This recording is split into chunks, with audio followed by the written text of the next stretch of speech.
আসসালামু আলাইকুম প্রিয় শিক্ষার্থী। আজকে আমি নবম দশম শ্রেণীর পদার্থবিজ্ঞানের অষ্টম অধ্যায় আলোর প্রতিফলনের পার্ট 3 নিয়ে তোমাদের সামনে হাজির হলাম। এর আগে আমি পার্ট 1 এবং পার্ট 2 করেছি। তোমরা যারা পার্ট 1 এবং পার্ট 2 দেখো নাই তারা দেখে নিতে পারো, কারণ পার্ট 1 এবং পার্ট 2 দেখলে তোমার পার্ট 3 নাম্বারটা বুঝতে সুবিধা হবে। এবং এরপরে আমি আরেকটা পার্ট করে আলোর প্রতিফলন অধ্যায়ের বেসিক আলোচনা শেষ করব। তো কথা না বাড়িয়ে চলো ভিডিওটা শুরু করা যাক। প্রথমে আমি লিখে রাখছি সমতল দর্পণের ক্ষেত্রে প্রতিবিম্ব কেমন হবে। তাহলে সমতল দর্পণের ক্ষেত্রে প্রতিবিম্ব আমরা একটা বিন্দু লক্ষ্যবস্তুর জন্য দেখব, আর একটা তোমার বিস্তৃত লক্ষ্যবস্তুর জন্য দেখব। বিন্দু লক্ষ্যবস্তুর জন্য আমাদের সমতল দর্পণের ক্ষেত্রে কেমন হবে, সমতল দর্পণ যদি আমরা একটু আঁকানোর চেষ্টা করি, তাহলে দেখো আমরা বিন্দু লক্ষ্যবস্তুর ক্ষেত্রে প্রথমে আমরা সমতল দর্পণের ক্ষেত্রে আমরা প্রথম টপিকটা আলোচনা করছি। সমতল দর্পণের ক্ষেত্রে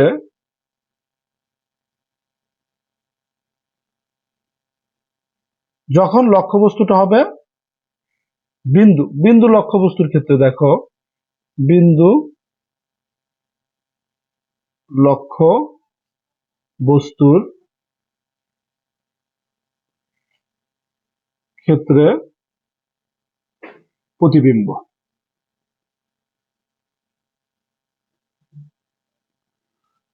বিন্দু লক্ষ্যবস্তু বলতে আমরা ছোট ছোট যে জিনিসগুলো বস্তুগুলো আছে, যেমন মশা, মাছি, এই ধরনের ছোট ছোট কীটপতঙ্গ, সেগুলোকে আমরা বিন্দু হিসেবে চিন্তা করতে পারি।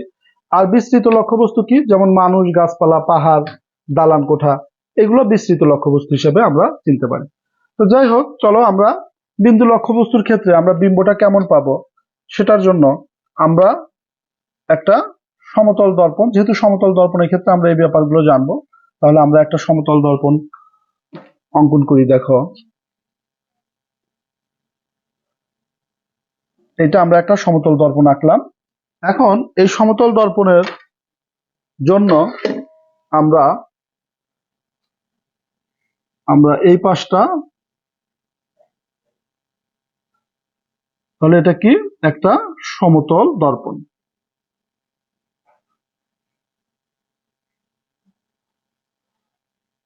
তাহলে এখন আমরা এর একটা অভিলম্ব আঁকি। আমরা জানি অভিলম্ব কি, তলের সাথে যেটা সমকোণে, যে রেখাটা সমকোণে থাকে সেই রেখাটাকে আমরা অভিলম্ব বলি। আমরা অভিলম্বটা এমন ভাবে আঁকবো যেন দুই পাশেই আমাদের অভিলম্বটা থাকে।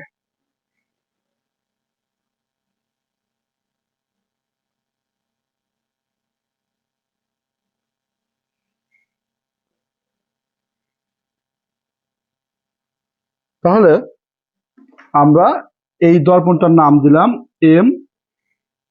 এম ডট, আর এই বিন্দুটার নাম দিলাম ধরো আমরা ও। এখন একটা আমরা বলছি কি বিন্দু লক্ষ্যবস্তু, তাহলে এটা আমরা ধরলাম সেই বিন্দু লক্ষ্যবস্তু, এটাকে আমরা ধরলাম ধরো এ একটা বিন্দু লক্ষ্যবস্তু। এই লক্ষ্যবস্তু হতে দর্পণের উপরে আলোক রশ্মি, দুটো আলোক রশ্মি আমরা চিন্তা করব। একটা আলোক রশ্মি অবিলম্বের সাথে সমান্তরালে গিয়ে পড়বে, অর্থাৎ অবিলম্বের সাথে 0 ডিগ্রি কোণ করে যাবে।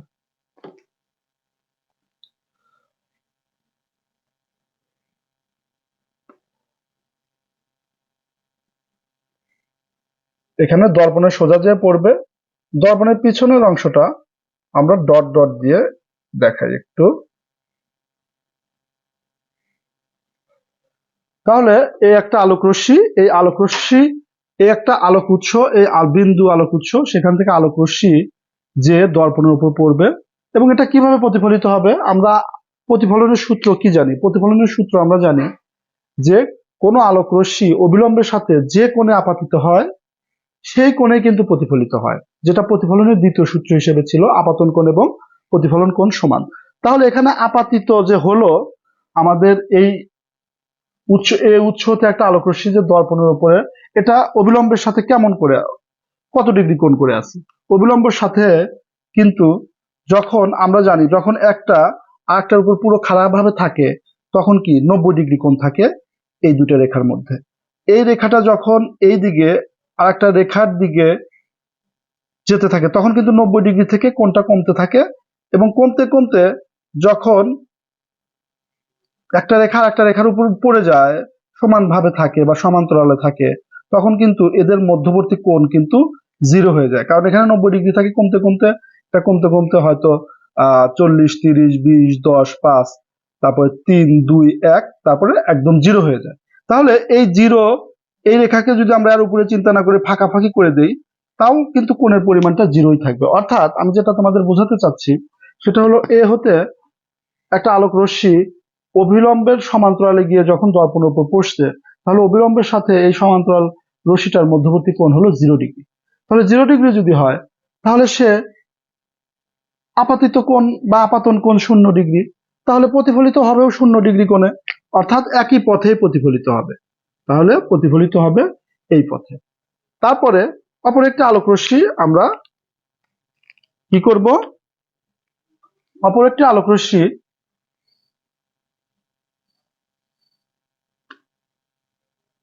আমরা ধরে নিলাম এ হতো অপর একটি আলোক রশ্মি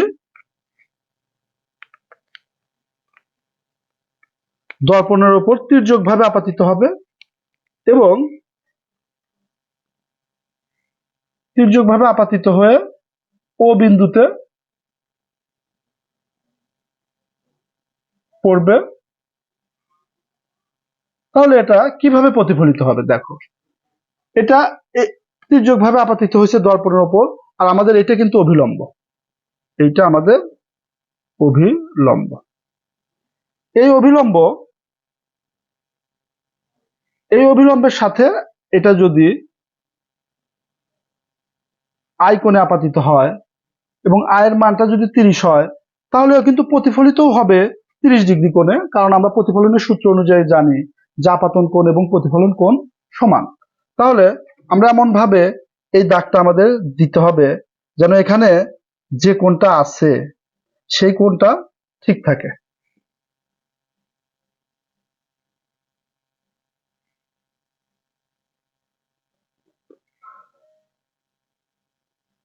আমরা ধরে নিলাম যে আই কোণের সমান করে, এবং এটাকে আমরা পিছনের দিকে বর্ধিত করে দিই।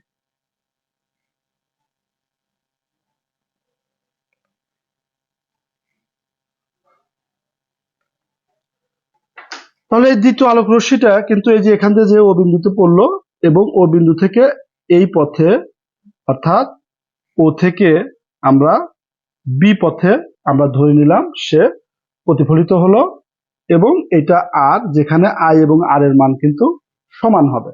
এখন আমরা এই বিন্দুটাকে আমরা এ ডট মনে করলাম, আর এই বিন্দুটাকে আমরা মনে করলাম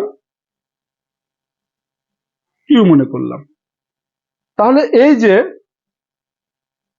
সামনে কিন্তু প্রতিফলিত রশ্মি দুটি কোনটা, এই যে এখান থেকে একটা রশ্মি এই দিকে যাচ্ছে, যে আমি সবুজ কালি দিয়ে দেখিয়েছি, এই দিকে যাবে, আর প্রতিফলিত রশ্মি এইটা। এই সামনে কিন্তু প্রতিফলিত রশ্মি দুটি মিলিত হওয়ার কোনো সম্ভাবনা নাই, কারণ রশ্মি দুটি পরস্পর থেকে দূরে সরে যাচ্ছে। তার মানে সামনে আমাদের কিন্তু কোনো বিন্দু পাবো না, দ্বিতীয় বিন্দু পাবো না যেখানে প্রতিবিম্ব পাওয়া যাবে। তাহলে এই রশ্মি দুটিকে পিছনে বর্ধিত করলে রশ্মি দুটি এ ডট বিন্দুতে মিলিত হবে বলে মনে হবে, অর্থাৎ এ ডটটি আমরা দ্বিতীয় বিন্দু হিসেবে পাবো, এবং দ্বিতীয় বিন্দুটা আমাদের প্রথম বিন্দু প্রতিবিম্ব হবে। এখন আমরা দেখব যে সমতল দর্পণে আমাদের লক্ষ্যবস্তু যতটা দূরে থাকে বিম্বও ঠিক ততটা দূরেই পাওয়া যায়। এটা আমরা কিভাবে দেখব দেখো, এটা প্রমাণের জন্য আমরা কিছু বেসিক, আমাদের জ্যামিতির কিছু বেসিক লাগবে। যেমন আমরা জানি দুটি সমান্তরাল রেখা যখন আমরা একটা রেখা চিন্তা করলাম, যে এই যে একটা রেখা এবং আরেকটা রেখা চিন্তা করলাম এই যে, এবং এদের একটা ছেদক আমরা চিন্তা করলাম এই যে। তাহলে খেয়াল করো যে আমরা এটাকে ধরলাম এ ডট, এবং এটাকে আমরা ধরলাম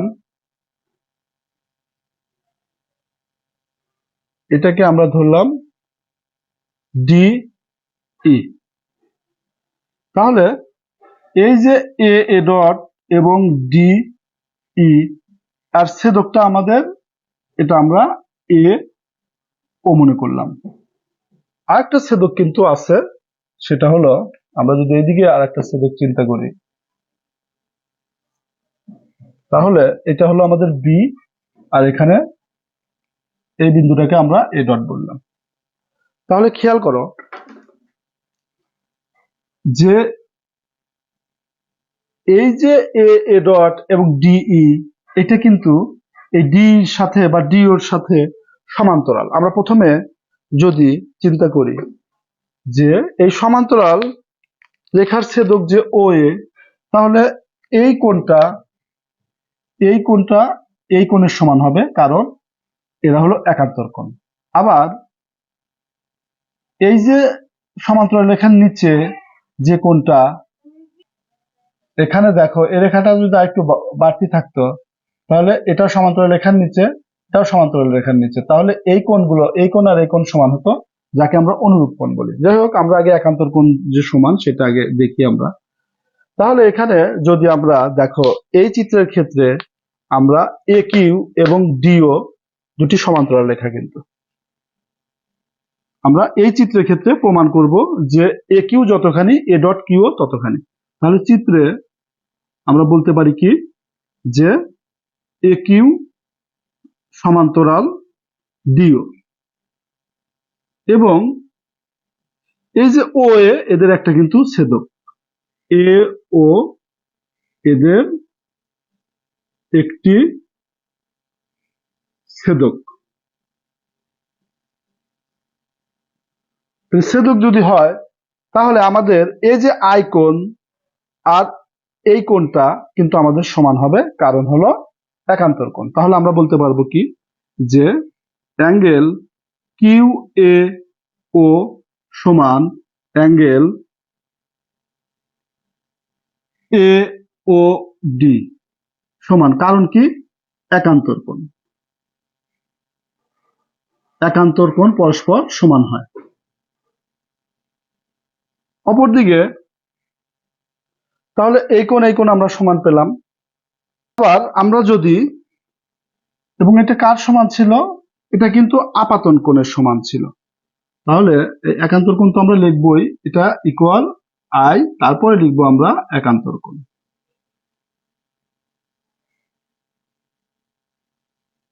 তাহলে এটাকে যদি আমরা 1 নম্বর সমীকরণ চিন্তা করি, এরপরে দেখো আমরা যদি এই পুরো রেখাটা এ এবং এ ডট চিন্তা করি এবং ডি থেকে ই পর্যন্ত চিন্তা করি, যে এ ডট সমান্তরাল ডি ই, এবং এদের ছেদকটা কি, এখন ছেদক আমরা যে বি ও এ ডট চিন্তা করতে পারি, এবং বি ও এ ডট ছেদক। ছেদক যদি হয়, তাহলে দেখো এই যে অনুরূপ কোণ আমরা কি বলছিলাম, যে এখন এইটা আমরা বাদ দিলাম, এটা বাদ দিলে আমরা এখানে যে কোণটা, এর সমান্তরাল রেখার নিচে, এখানেও সমান্তরাল রেখার নিচে, অর্থাৎ এই কোণটা যতখানি হবে এই কোণটাও কিন্তু ততখানি হবে, কারণ এরা হলো অনুরূপ কোণ।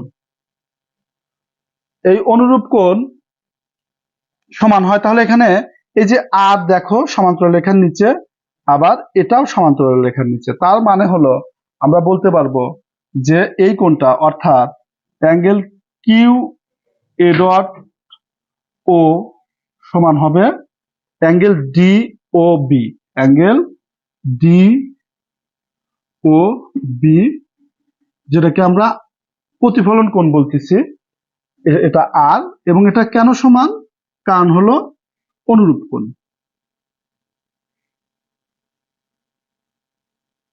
তাহলে এটা 2 নম্বর সমীকরণ।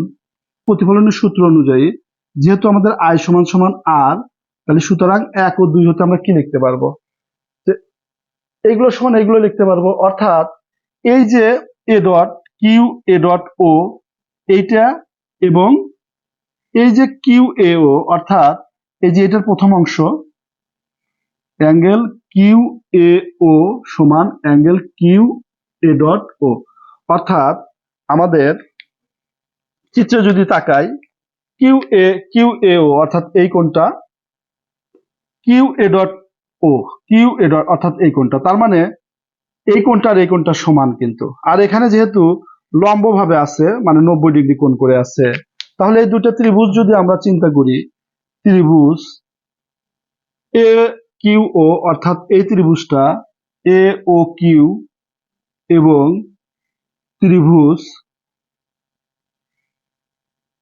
এ dot O Q, A dot O Q, তাহলে এই ত্রিভুজের যদি দুইটা কোণ এবং একটা বাহু অথবা দুইটা বাহু একটা কোণ, এখানে আমরা দুইটা কোণ সমান দেখাবো। এই দুইটা কোণ সমান করছি, এই যে আমরা এখানে পাইছি।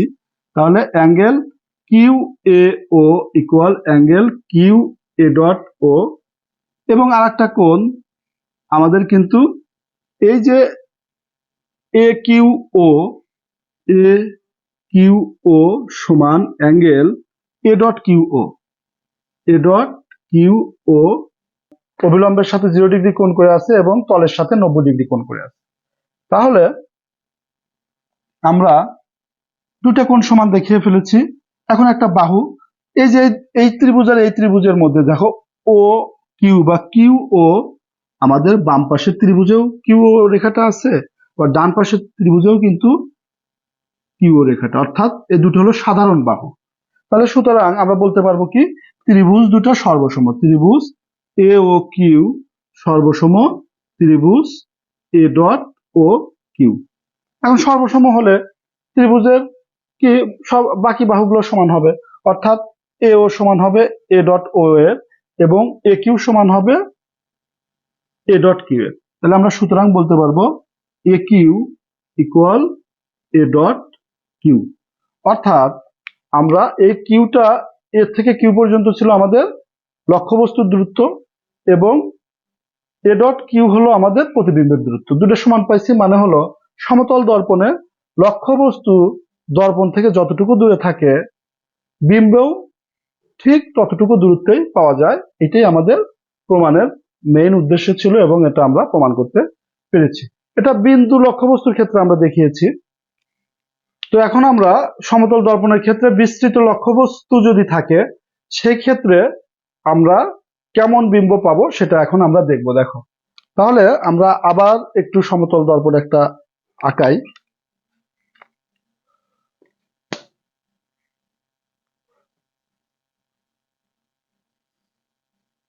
আমরা সমতল দর্পণ হিসেবে এটাকে আঁকালাম এবং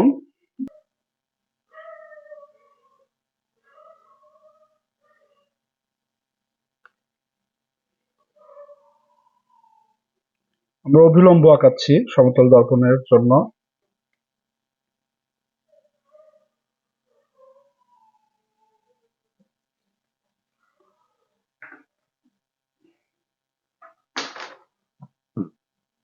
তাহলে এটা আমাদের এম, এটা এম ডট, এই বিন্দুটাকে আমরা ও বলতে পারি, আর এটা হলো আমাদের অভিলম্ব এবং এটা আমাদের সমতল দর্পণ।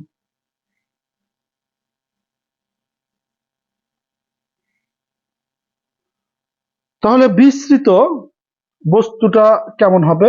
আগেই বলছি বিস্তৃত বস্তু বলতে আমরা মানুষ, গাছপালা, বিল্ডিং এগুলোকে বুঝবো। তাহলে এটা হলো আমাদের বিস্তৃত লক্ষ্যবস্তু। এই বিস্তৃত লক্ষ্যবস্তুটা আমরা ধরে নিলাম এ বি হলো একটা বিস্তৃত লক্ষ্যবস্তু। এই এ বি হতে একটা আলোক রশ্মি কিভাবে যাবে? অবিলম্বের সাথে 0 ডিগ্রি কোণ করে বা আমাদের দর্পণের ওপরে লম্বভাবে আপাতিত হবে।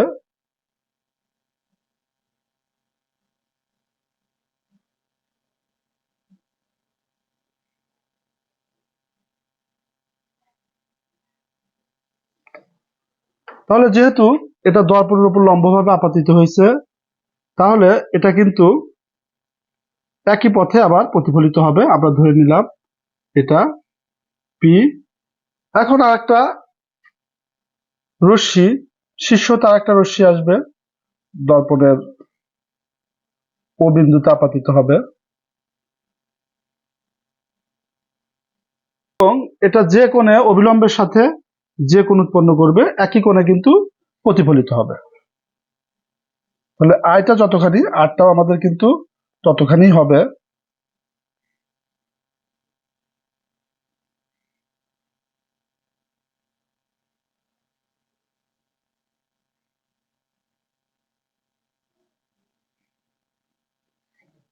এই বিন্দুটাকে আমরা এই ডট বললাম।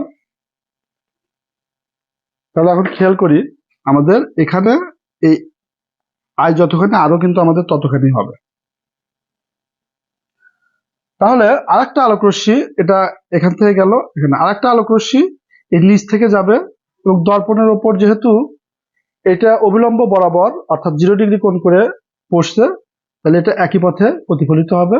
এখন এই এ ডট বিন্দু হতে আমরা যদি লম্ব আঁকি, তাহলে এ ডট বি ডট লম্ব আঁকালাম। এই এ ডট বি ডটই হবে কিন্তু এই এ বি লক্ষ্যবস্তুর প্রতিবিম্ব।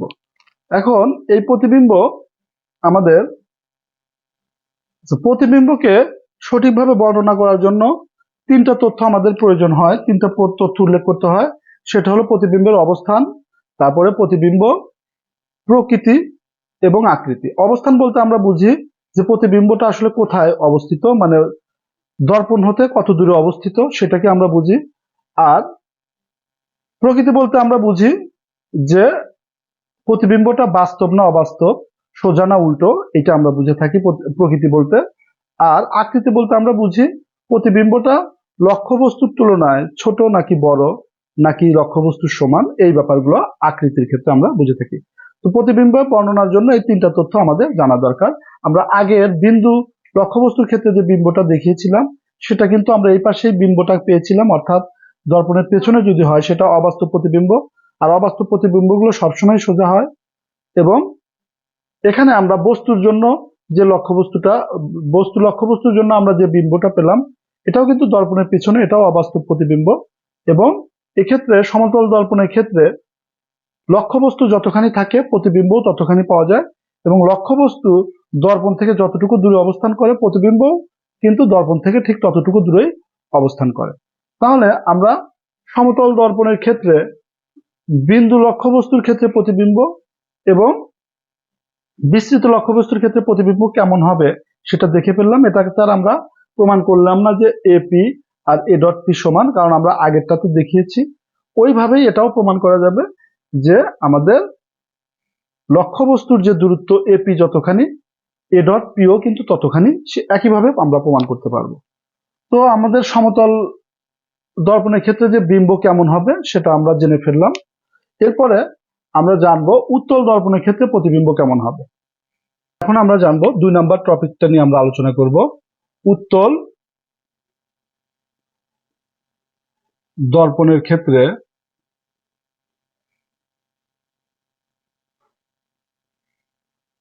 প্রতিবিম্ব।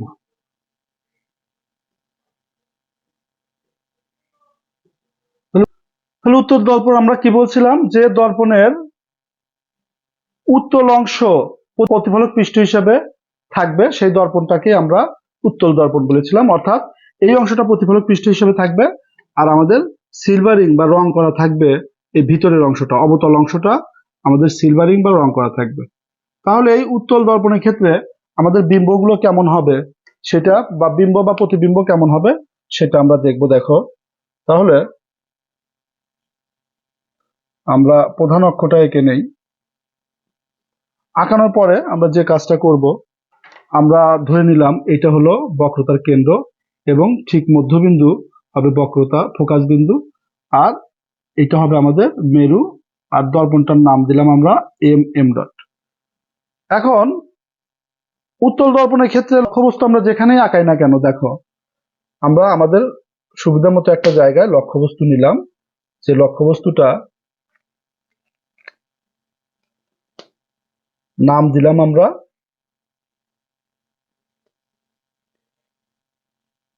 এবি। একটা লক্ষ্যবস্তু নিলাম, এই এবি লক্ষ্যবস্তু এ হতে একটা আলোক রশ্মি কি হবে, প্রধান অক্ষের সমান্তরালে গিয়ে দর্পণের উপরে আপাতিত হবে।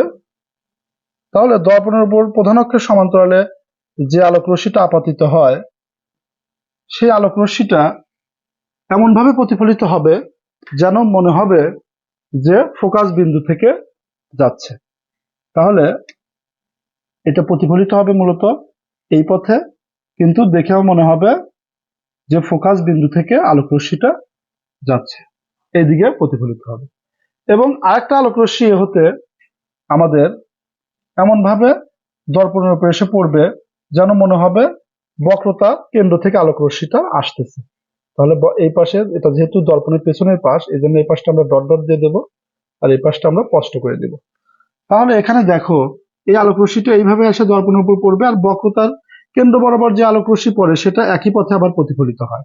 অর্থাৎ এই রশ্মি যাবে এইদিকে আর এই রশ্মি যাবে এইদিকে, অর্থাৎ রশ্মি দুটো পরস্পর থেকে দূরে সরে যাবে।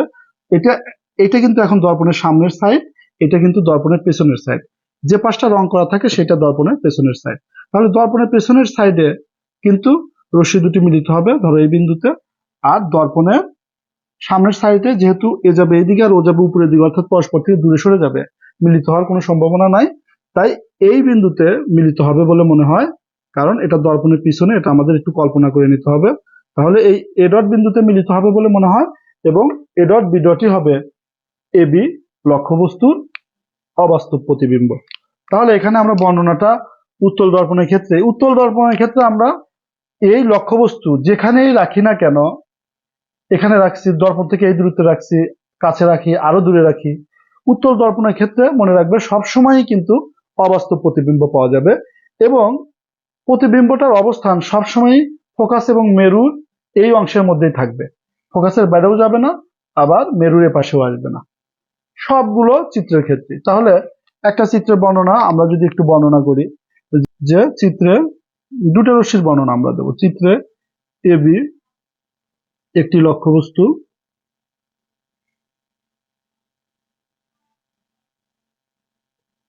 লক্ষ্যবস্তুর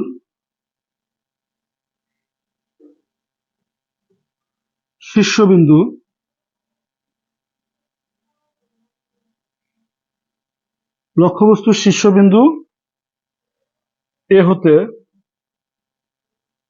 হতে একটি আলোক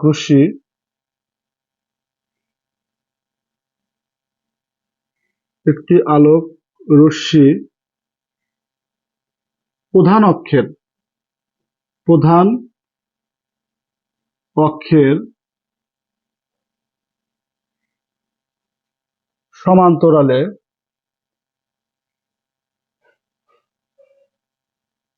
গিয়ে দর্পণের ওপর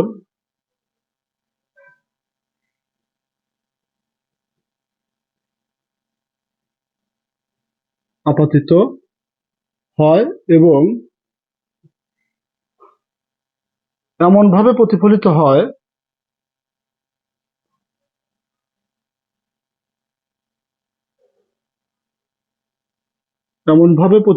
হয় যেন মনে হয় প্রতিফলিত রশ্মিটি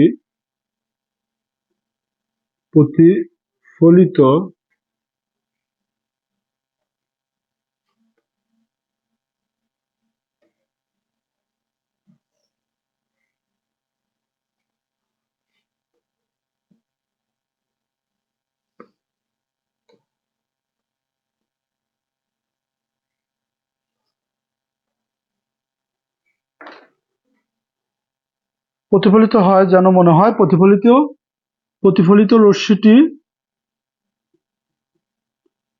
প্রধান ফোকাস থেকে আসছে, প্রধান ফোকাস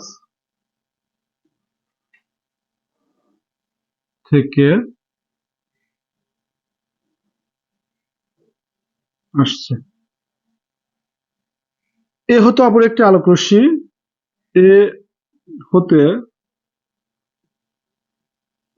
অপর একটি আলোক রশ্মি বক্রতার কেন্দ্র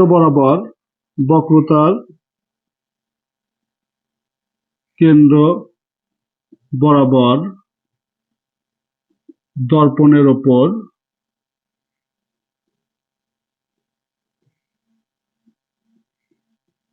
আপতিত হয় এবং প্রতিফলিত হয়ে একই পথে যায়, প্রতিফলিত হয়ে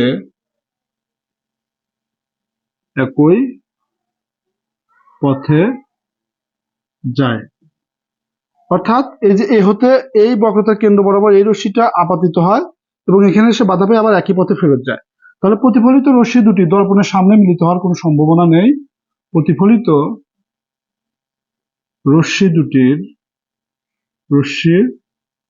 দুটির দর্পণের সামনে মিলিত হওয়ার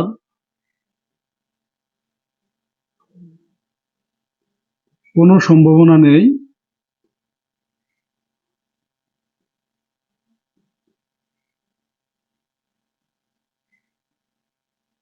রশ্মি দুটিকে দর্পণের পেছনে বর্ধিত করলে রশ্মি দুটিকে দর্পণের পেছনের দিকে বর্ধিত করলে রশ্মি দুটি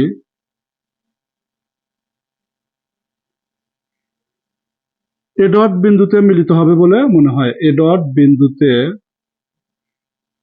মিলিত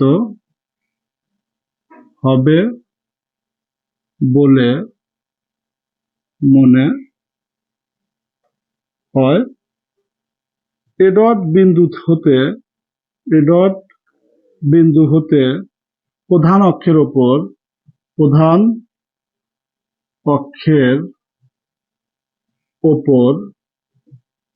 এ ডট বিন্দু হতে প্রধান অক্ষের ওপর এ ডট বি ডট লম্ব আঁকি। সুতরাং এ ডট বি ডটই হবে এবি লক্ষ্য বস্তুর অবাস্তব প্রতিবিম্ব।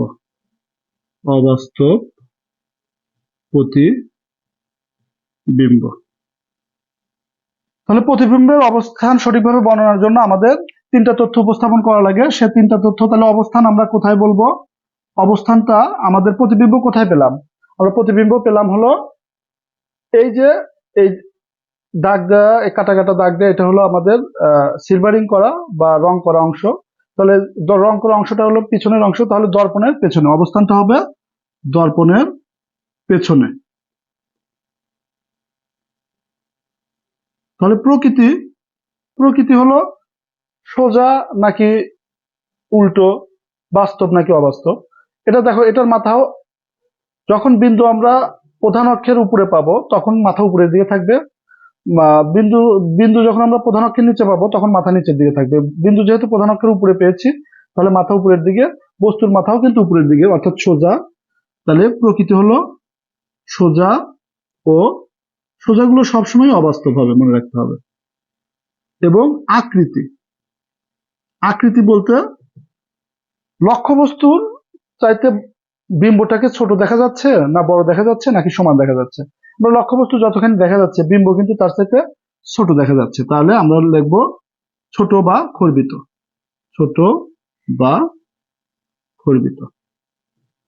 এখন এই উত্তল দর্পণটা আসলে আমরা কোথায় ব্যবহার করি? উত্তল দর্পণ কিন্তু এটা আমাদের দেখবা যে গাড়িতে যতগুলো আয়না ব্যবহার করা হয়, লুকিং গ্লাস ব্যবহার করা হয়, মোটরসাইকেল বলো, প্রাইভেট কার বলো, বাস বলো, ট্রাক বলো, যে আয়নাগুলো দিয়ে পিছনে দেখা হয় সেগুলো কিন্তু সবগুলোই এই উত্তল দর্পণ। কারণ কি? উত্তল দর্পণ দিয়ে ছোট একটা আয়না দিয়ে পিছনের অনেকখানি এরিয়া কভার করা যায় এবং বস্তুগুলোকে নির্দিষ্টভাবে বোঝা যায় যে কত দূরত্বে আছে বা কতগুলো গাড়ি আরো পিছনে আছে, যার কারণে দুর্ঘটনা থেকে কিন্তু অনেকটাই রক্ষা পাওয়া যায় বা সাবধানতা অবলম্বন করে ড্রাইভিং করা যায়। তো যাই হোক, উত্তল দর্পণের ক্ষেত্রে যতগুলো চিত্রই আমরা আঁকি না কেন, লক্ষ্যবস্তু আমার যেখানেই থাকুক না কেন, এই ধরনের চিত্রই আমরা পাবো। এইভাবেই চিত্র আঁকতে হবে। দুইটা রশ্মি আঁকাবো, একটা রশ্মি সমান্তরালে আসবে প্রধান অক্ষের এবং সেটা এমন ভাবে প্রতিফলিত হবে যেন মনে হবে ফোকাস বিন্দু থেকে আসতেছে, এবং অপর একটা আলোক রশ্মিকে বক্রতার কেন্দ্র বরাবর এসে আপাতিত হবে এবং একই পথে প্রতিফলিত হবে। প্রতিফলিত রশ্মি সামনের দিকে মিলিত হওয়ার কোনো সম্ভাবনাই থাকবে না, কারণ পরস্পর থেকে দূরে সরে যাবে। পিছনের দিকে বর্ধিত করলে এই এফ এবং পির মাঝেই কিন্তু মিলিত হবে, এবং ওই মিলিত বিন্দু থেকে আমরা প্রধান অক্ষের উপর লম্ব টানবো। তাহলে ওই মিলিত বিন্দু আর প্রধান অক্ষের উপর যে লম্ব আঁকলাম, এই বিন্দু দুটো যোগ করলে যা পাবো এ ডট বি ডট, এই এ ডট বি ডটই হবে এ বি লক্ষ্যবস্তুর প্রতিবিম্ব।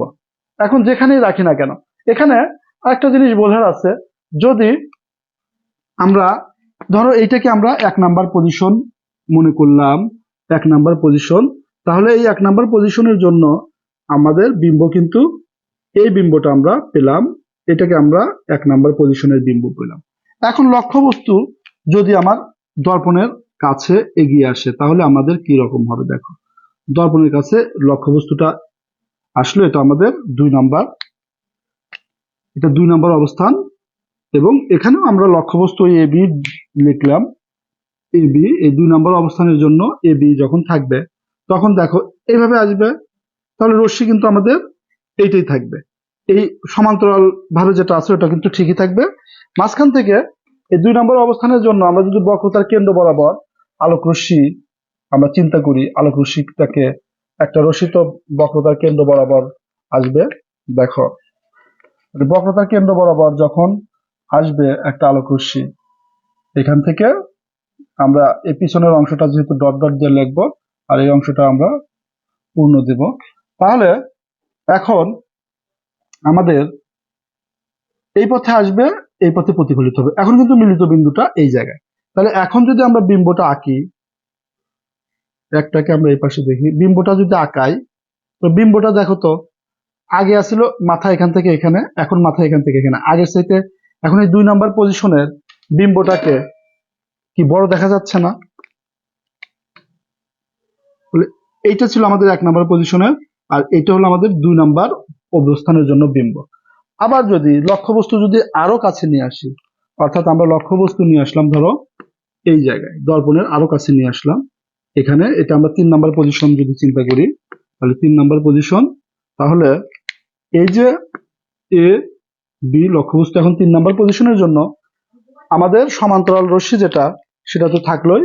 এখন এইটা ক্ষেত্রে যদি আমরা বক্রতার কেন্দ্র বরাবর রশ্মি টানি তাহলে কেমন হয় দেখো, তাহলে বক্রতার কেন্দ্র বরাবর আমরা রশ্মি নেব, এটা ডট ডট হয়ে যাবে এবং এই অংশটা আমাদের কি হবে। তাহলে এখন যদি আমরা খেয়াল করি, এভাবে আপাতিত হবে, এভাবে প্রতিফলিত হবে, এখন মিলিত হলো ধরে এই বিন্দুতে, তাহলে এখান থেকে যদি আমরা বিম্ব আঁকি তাহলে বিম্বটা এই বিম্বটা এ ডট বি ডট, যে এখন নতুন করে যে আমরা 2 নম্বর পজিশনের জন্য এটা এ ডট ছিল, 3 নম্বর পজিশন এইটা এ ডট, এটা বি ডট। এখন 3 নম্বর পজিশন এটা হলো আমাদের 3 নাম্বার পজিশনের জন্য অঙ্কিত বিম্ব হলো আমাদের এইটা। তাহলে এটা কি আগের দুটো বিম্বর চাইতে এটা বড় না? অর্থাৎ যেটা বোঝাতে চাচ্ছি যে লক্ষ্যবস্তু উত্তল দর্পণের ক্ষেত্রে যত দর্পণের কাছে থাকবে তার বিম্বটা তত বড় পাওয়া যাবে, দর্পণ থেকে লক্ষ্যবস্তু দূরে সরে যাবে, বিম্বর আকার ছোট হতে থাকবে। এই ধরনের কোশ্চেন কিন্তু বোর্ড কোশ্চেনে আসে, যে একটা লক্ষ্যবস্তু দিয়ে দুটো অবস্থান, মানে দর্পণ থেকে একটা কাছে দেখালো আর একটা দূরে দেখালো, তাহলে বলবে যে বিম্বর কি ধরনের পরিবর্তন দেখা যাবে। তাহলে আমাদের বলতে হবে যে লক্ষ্যবস্তু দর্পণের কাছে থাকলে বড় বিম্ব পাওয়া যায় এবং লক্ষ্যবস্তু দর্পণ থেকে দূরে থাকলে ছোট বিম্ব পাওয়া যায়। এখন উত্তল দর্পণের ক্ষেত্রে সবগুলো বিম্বই কিন্তু আমরা এই ফোকাস এবং মেরু অঞ্চলের মাঝেই পাবো এবং সবগুলোই অবাস্তব হবে। তো প্রিয় শিক্ষার্থী, আজকের ভিডিও আমি এখানেই শেষ করব। তো শেষ করার আগে আমি তোমাদের বলবো, এটা আমার পার্ট 3 হিসেবে তোমাদের কাছে যাবে। এর আগে আমি পার্ট 1 এবং পার্ট 2 করেছি, তোমরা যারা পার্ট 1 এবং পার্ট 2 দেখো নাই তারা ভিডিও দুটি দেখে নিতে পারো। আর পরবর্তীতে আগামী ভিডিওতে বা পরবর্তী ভিডিওতে আমি পার্ট 4 নিয়ে হাজির হব। সেখানে আমি অবতল দর্পণে কোথায় লক্ষ্যবস্তু থাকলে কোথায় বিম্ব গঠিত হবে সেটা নিয়ে আমি বিস্তারিতভাবে আলোচনা করব, এবং পার্ট 4টা হবে আমাদের পদার্থবিজ্ঞান 8ম অধ্যায়ের আলোর প্রতিফলনের বেসিকের শেষ পার্ট। তারপরে পাঠ করবো আমি বোর্ড কোশ্চেন নিয়ে, বোর্ড কোশ্চেন, বিভিন্ন ধরনের বোর্ড কোশ্চেন কিভাবে আসে। তো আশা করি আমার এই ভিডিওগুলো যদি তোমরা মনোযোগ দিয়ে দেখো তাহলে এই আলোর প্রতিফলন থেকে তোমরা কোনোভাবেই অ্যান্সার তোমাদের মিস হবে না। এখান থেকে তোমরা পুরো একটা সৃজনশীল এবং সংক্ষিপ্ত প্রশ্ন যা থাকে সবই তোমরা অ্যান্সার করতে পারবে। তো ভিডিওটি যদি তোমাদের ভালো লেগে থাকে তাহলে অবশ্যই একটা লাইক দেবে এবং শেয়ার করে বন্ধুদের মাঝে ছড়িয়ে দেবে। আর পরবর্তী ভিডিও পাওয়ার জন্য চ্যানেলটি সাবস্ক্রাইব করে পাশে থাকা বেল আইকনটি অন করে দেবে। তো দেখা হবে পরবর্তী ভিডিওতে। সে পর্যন্ত সবাই ভালো থাকো, সুস্থ থাকো। আল্লাহ হাফেজ।